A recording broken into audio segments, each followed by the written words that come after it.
어려운 시기 가운데 하나님을 사랑하여 예배에 참여하신 참석하신 모든 성도님들께 주님의 위로와 또 이 시기를 통과할 힘 주시기를 간절히 기도하고 바랍니다.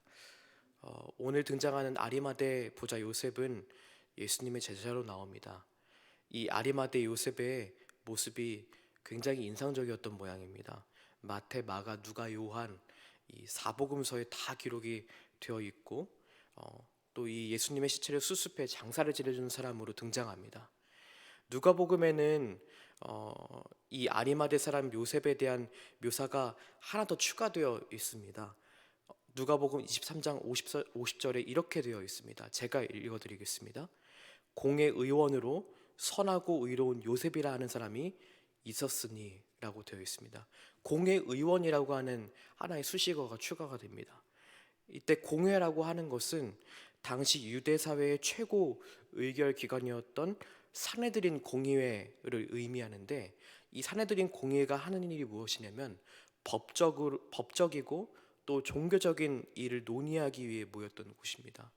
즉, 이 사내들인 공의회 회원이라는 것은 그만큼 이 아리마대 요셉이 유대 사회에서 존경받고 인정받는 어른이었다는 것을 의미합니다. 그런데 대제사장 가야바의 집들에서 열린 예수님의 재판의 주관이 바로 이 사내들인 공회의 주관이었습니다. 그리고 이후에도 사도행전에서 성전 미문에 앉아있던 안진뱅이를 일으킨 베드로와 요한을 신문했던 곳은 사내들인 공의회였고, 그리고 스테반을 돌로 쳐 죽인 곳도 사내들인 공의회 주관이었습니다.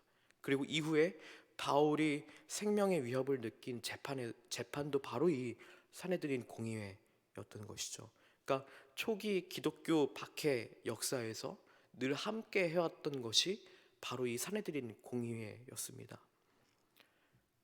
그러나 이 아리마대 요셉은 사내들인 공의회의 결의에 찬성하지 않았던 의로운 사람이었다고 성경은 기록하고 있습니다.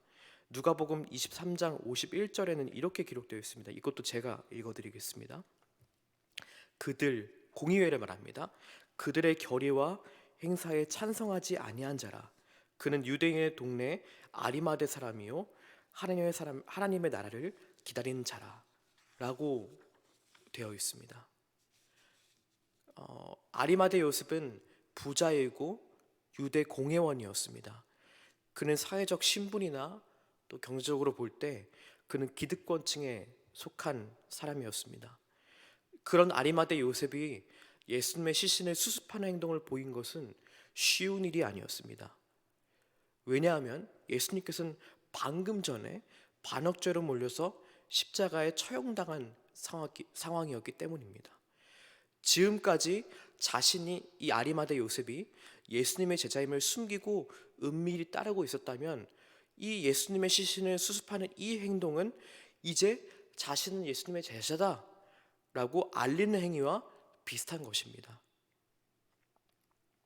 예수님과 늘 같이 붙어 다녔던 12제자들도 예수님을 배반하고 예수님을 떠난 지경에서 그 누구 하나 시신 수습을 못하고 있는데 그 일을 아리마대 요셉이라고 했던 사람이 한 것입니다. 이는 어쩌면 예수님의 처형을 결의한 사내들인 공의회에서 이 아리마대 요셉이 퇴출당할 수도 있는 위험한 행동이었던 것이죠. 그는 자기가 가지고 있는 지위, 명예, 모든 것을 걸고 한 행동이었습니다. 어떻게 그럴 수 있었을까요? 누가복음 23장 51절의 마지막에 계속 이 누가복음 이야기를 하고 있습니다. 아리마대 요셉에 대한 묘사를 눈여겨볼 필요가 있습니다. 23장 51절에 뭐라고 되어 있냐면 그는 하나님의 나라를 기다렸던 사람이다 라고 묘사하고 있습니다. 그는 하나님의 나라를 기다렸던 사람이기 때문에 그렇습니다.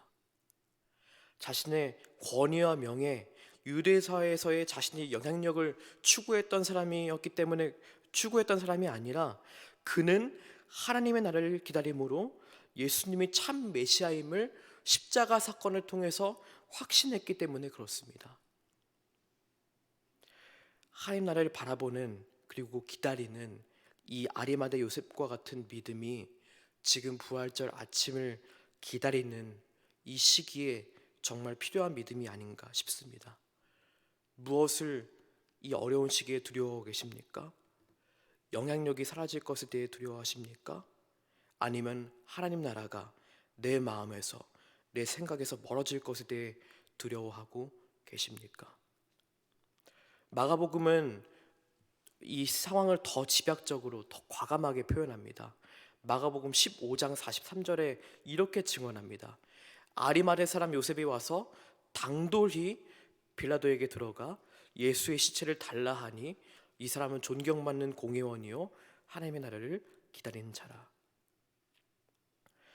당돌한 믿음, 하나님 나라를 바라보며 두려움 없는 믿음, 흔들리지 않는 굳건한 소망을 바라보는 믿음이 저와 여러분에게 있기를 간절히 바라고 기도합니다. 그래서 이 부활절 아침을 맞이하기 전 칠흑같이 어둡고 캄캄한 시기처럼 보이는 이 시기에 우리가 붙잡아야 할 오직 하나의 믿음, 그것은 하나님이 우리의 구원자 되신다는 그 믿음을 굳건히 믿으며 나아가기를 간절히 바라고 기도합니다.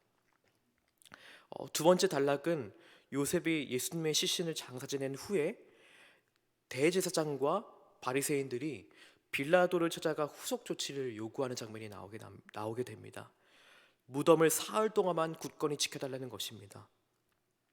왜냐하면 예수님께서는 생전에 그분이 사흘 만에 다시 살아날 것이라고 숱하게 예고하셨고, 예수님의 추종자들이 시체를 훔쳐가지고 예수님이 부활했다고 거짓 소문을 퍼뜨릴 것이라고 이 종교 지도자들은 생각했기 때문입니다. 그렇게 되면 예수를 따르는 소리들이 다시 생기게 될까봐 이 사람들은 두려워했습니다. 그렇게 되면 예수님의 십자가 처형에 대해 결의한 종교 지도자들, 사례들인에 대한 불만이 커지게 될까봐 두려워했습니다. 그래서 이 사람들은 경비병까지 배치시켜 예수님의 시체를 도둑질할 가능성을 일절 차단합니다. 이들의 행위는 지금 무엇을 가리키고 있습니까? 처음부터 끝까지 이들은 자신들의 권력이, 자신들의 영향력이 유대 사회에서 없어질 것을 염려했습니다. 그들의 행동은 앞선 아리마대 사람 요셉과 아주 대조를 이룹니다. 아리마대 사람 요셉은 하나님의 나라 소망을 제 삶의 1순위로 삼고 그의 권위와 지위와 명예와 목숨마저 내던졌습니다. 하지만 대제사장과 바리새인들은 고집스럽게 자신의 권위와 지위와 명예를 유지하기 위해 일관된 행동을 보입니다. 오늘 본문은 같은 사건을 대하는 상반된 두 모습을 동시에 우리에게 보여주시며 무엇을 선택할지를 말씀하고 계시는 것입니다. 무엇이 여러분의 행동의 선택의 기준입니까? 권위와 명예와 나의 배부름이 끊어질 것에 대한 두려움입니까?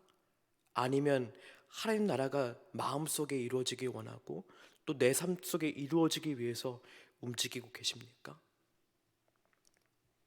그 아무도 시신을 수습하지 못하는 상황 가운데서 하늘나라 소망을 바라보며 자신의 지위를 걸고 움직였던 아리마대 사람 요셉의 신앙을 기억하시기 바랍니다.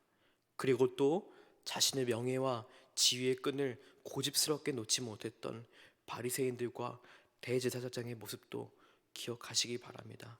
이 어려운 시기 가운데 하늘나라 소망을 붙잡는 아리마대 사람 요셉과 같은 믿음으로 이 연단의 시기를 통과하는 저와 여러분 되시기를 간절히 간구하시는 또 이 새벽 시간에 되시기를 바라겠습니다.